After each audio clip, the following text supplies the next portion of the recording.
Nah, salah satu yang kita aplikasinya adalah dalam pengkodean Huffman. Ya, jadi mengkodekan Huffman. Jadi kalau kalian kenal aplikasi-aplikasi apa meringkas, ya meringkas file. Misalnya gambar itu kalau kamu simpan dalam bentuk JPG, dalam bentuk GIF, dalam bentuk BMP, gambarnya sama, tapi ukuran filenya berbeda. Ya, gimana caranya supaya file yang ukurannya besar itu bisa disimpan dalam jumlah bit yang kecil, ukuran filenya kecil. Nah, dengan menggunakan pengkodean tertentu, ya. Jadi kita apa meringkas, gitu ya. Nah, salah satu pengkodeannya adalah dengan namanya pengkodean Huffman, gitu ya. Pengkodean Huffman, misalnya ada sebuah data yang isinya huruf A, B, C, D, E, F. Banyak sekali, tapi isinya cuma A, B, C, D, E, F. Nah, sekarang untuk mengkodekan, ya kalau kita pakai biner kan harus kita kodekan dengan kode biner 0101 dan seterusnya kan. Nah, supaya data kita itu ringkas, maka simbol-simbol yang keluarnya sering itu dikodekan dengan kode yang pendek saja. Seperti kalian pernah belajar kode Morse, nah, kalian tahu kan ada bedanya yang cuma tit sama tit saja kan? Yang tit biasanya A. Kenapa? A sangat sering dipakai. Ya, karena dia sangat sering dipakai, maka kodenya pendek saja. Gitu ya. Kalau Z nanti kodenya akan panjang. Kenapa? Karena jarang dipakai. Kalau orang Indonesia ya, kalau bahasa Indonesia kan Z kan jarang dipakai. Namanya mengkompresi data supaya datanya tidak terlalu besar, maka yang sering-sering muncul itu kasih kode kecil aja, pendek saja. Nah, yang jarang muncul baru diberi kode yang panjang. Dan salah satu contohnya adalah dengan menggunakan pengkodean Huffman seperti ini. Misalkan ini, nah angka-angka yang di atas simbol-simbol ini adalah angka yang menunjukkan probabilitas. Nah, berarti kalau kita lihat yang sering muncul yang mana? F, ya. Kemudian E, kemudian D, kemudian C, B, dan A. Ini kebetulan urut dari A sampai F itu yang jarang, paling jarang itu A, yang sering banget muncul paling sering adalah F. Ini probabilitas kalau saya jumlahkan jumlahnya 1. Jadi cara menghitungnya bagaimana? Cara menghitungnya adalah banyaknya simbol dibagi dengan total semua simbol. Itulah probabilitas. Nah, kemudian caranya bagaimana mengkodekan hafal itu? Kita urutkan dulu. Diurutkan dulu dari yang paling jarang muncul sampai ke yang sering muncul. Nah, sekarang kita buat pohon biner. Bandingkan antara dua ini. Ya, oke. Kita tambahkan dulu. Jadi dua yang terkecil ini kita tambahkan 0,01 dan 0,08 itu. Nah, ini kan jadi probabilitas yang baru. Nah, itu kemudian kita letakkan di urutan sini. Kalau 0,18 itu tidak tepat di sini karena ini urutannya dari kecil ke besar, berarti saya harus tempatkan di sini. Nah, jadi dua simbol yang sudah saya satukan satu itu probabilitasnya menjadi 0,18. Saya letakkan di sini antara 0,15 dan 0,20. Gitu ya. Tapi ingat, ini tadi itu berasal dari A dan B. Nah, sekarang aturannya kalau misalkan probabilitas yang lebih besar itu ditaruh di sebelah kiri dan yang kecil di sebelah kanan, maka B-nya tak taruh sebagai anak yang kiri, A-nya sebagai anak yang kanan. Anak yang kiri, ya, busurnya ini dikasih simbol 0, anak yang kanan dikasih simbol 1. Nah, terus apa? Kalau sudah, kita lihat lagi mana yang dua terkecil. Nah, sekarang dua yang terkecil ini. Ya, 0,12 dan 0,15 itu juga saya jumlahkan. Nah, didapatkan hasil 0,27. Ya, 0,27 itu D-nya itu lebih besar, berarti nanti anak ke kiri, ini anak ke kanan. 0,27 itu paling tepat ditaruh di sini. Ini saya pindah ke sini. Ya, anak di kiri 0, anak di kanan 1. Oke, sudah. Terus apa lagi ya? Kita cari yang terkecil lagi. Nah, sekarang ini. Nah, 0,18 ditambah 0,20. Jadi 0,38. Nih. Nah, 0,38 tidak tepat di sini. Jadi harus saya pindah di sebelah kanan 0,35. Tapi ingat, ya ini tadi itu berasal dari ya E dan simpul dari ini. Nah, berarti ini ya, ini siblingan dengan ini gitu ya. Tapi lebih besar mana? Lebih besar E. Berarti E itu anak ke kiri, kemudian ini anak ke kanan.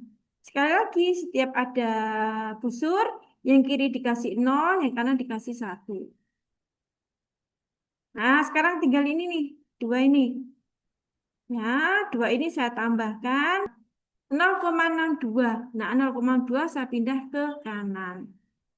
Nah, jadi nanti 0,27 ini siblingan sama F. Gedean mana? Gedean F, berarti F nanti anak yang di kiri. Ya, ini hasilnya jadi 0,2, F anak yang di kiri 0, dan ini anak yang di kanan tuh ini, yang 0,27 ini. Nah, 0,1. Nah, sudah tinggal ini. Tinggal 2. 2 saya tambah pasti hasilnya 1. Gitu ya. Pasti hasilnya 1, berarti ini nanti siblingan gitu ya, orang tuanya yang 1 tadi. Yang besar mana? Ini. Berarti ini nanti yang sebelah anak kiri. Jadi saya dapatkan, nah ini. Nah, kan ini ditambahkan jadi 1 kan? Nah, jadi kepalanya kan? Nah, siblingnya tuh apa? Siblingnya ya 0,62 dan 0,638. Ini 0,62, ini 0,38. Kenapa di kiri ya? Kita tadi aturannya begitu. Yang lebih besar kita taruh di kiri, konsisten. Ya, yang lebih kecil ditaruh di kanan. Nah, terus kemudian ini kita kasih 0, 1, dan seterusnya. Sudah, sekarang kita tinggal mengkodekan. Mengkodekannya gimana? Ya, dari atas. Huruf A itu 1, 1, 1, kemudian B 1, 1, 0, nah, kemudian C dengan 0, 0, 1, 0, 0, 1, kemudian D dengan 0, 1, 0, E dengan 0. 1, 0, kemudian F dengan 0, 0. Nah, jadi huruf A, B, C, D tadi kodenya tidak sama panjang. Yang sering muncul tadi apa? F. F itu kita kodekan hanya dengan 2 bit saja. Gitu ya. E dengan 2 bit saja, D dengan 3 bit, ya. B, C, D itu 3 bit, A juga 3 bit. Nah, ini sudah menghemat space gitu ya. Kalau tidak dengan kode seperti ini kita harus kodekan dengan sama. Misalkan karena ada A, B, C, D, E, F, ada 6 ya. Ada 6 berarti minimum berapa bit? 3 bit ya. Nah, dengan metode seperti ini maka kita bisa menghemat space ya. Ukuran file kita menjadi kecil. Kalau gambar gimana Bu? Ya di ini aja. Gambar itu kan gambar digital kan terdiri dari pixel-pixel. Nah, setiap pixel kita kodekan dengan kode yang tidak sama panjangnya. Nah, ini misalkan ini pohon binernya. Ya, pohon binernya seperti ini. Ya, kemudian apa saja kode untuk ini? Jika skema ini skema pengkodenya sudah dibuatkan. Kalian tidak harus buat. Tapi kalau belum dibuatkan ya kalian buat. Ya, tapi kalau sudah dibuatkan ya cuma diminta kode untuk apa ya sudah A itu mana sih ini berarti 0, 0, 0. Untuk E apa? E itu mana ini berarti 0, 0, 1 ini. Ya, ini kodenya. Kalau sudah ada pohon binernya. Kalau soalnya belum ada pohon biner ya kalian bikin pohon binernya dengan cara seperti tadi. Nah, ini untuk mengkodekan itu untuk mendekodekan. Nah, kode Huffman ini uniknya adalah dia tidak akan salah dikodekan, tidak akan salah motongnya. Gitu ya. Misalkan kodenya ini, ya, ini kodenya representasi apa sih? Kita cari satu satu, kita cari satu satu mana? Nah, ada satu satu, ada kemungkinan K, ada kemungkinan O, ada kemungkinan P, ada kemungkinan U. 1, 1, 0. mengecil kemungkinannya. Jadi hanya bisa K atau O. Terus 1100. Nah, sudah adanya K. 1100 langsung. Oh, 110 dia akan terpajak K. Gitu ya. Kemudian bit berikutnya ya, yang tadi kan sudah dikodekan. Nah, ini ya, 110 kan sudah dikodekan kan, berarti udah. Kemudian tinggal berikutnya. Satu lagi. 110 itu bisa K, bisa O. Belakangnya satu berarti O. Nah, ini O. Gitu ya. Kemudian satu itu masih ada kemungkinan K, O, P, U. Tapi belakangnya satu lagi. Jadi satu kemungkinan hanya P, U. Nah, berarti ada itu terus kemudian kemudian satu lagi. Masih ada kemungkinan PU, kemudian ketika dia membaca bit berikutnya, oh ini P. Nah, inilah ketemu P. Gitu ya. Dan tidak akan pernah salah. Dan pasti akan terpotong ketika sudah ketemu hurufnya. Nah, tidak mungkin salah. Ya, itu istimewanya dari kode Huffman, gitu ya. Nah, terus kemudian nol, nol itu cuma bisa di depan nol ya, bisa A, E, I. Tapi belakangnya satu, cuma bisa I. Ya udah, oh, Pi, I. Nah, kemudian satu. Nah, satu itu paling banyak ya. Bisa K, tapi dia ketika membaca satu itu belum nemu. 110 dia belum nemu. Nah, 1100 baru dia nemu hurufnya K. Nah, dapatlah K. Ini. Nah, terus ini. Nah, sehingga kode ini ya menjadi kalau di eh, dekodekan atau dikembalikan, direkonstruksikan, dia merepresentasikan kata hobiku. Jadi salah satu penggunaan pohon biner, pohon adalah untuk itu, ya, untuk representasi, untuk apa pencarian biner. Oke, nah ini contoh yang lebih ini ya, lebih banyak simbolnya. Nah, nanti bisa dilihat lagi ya.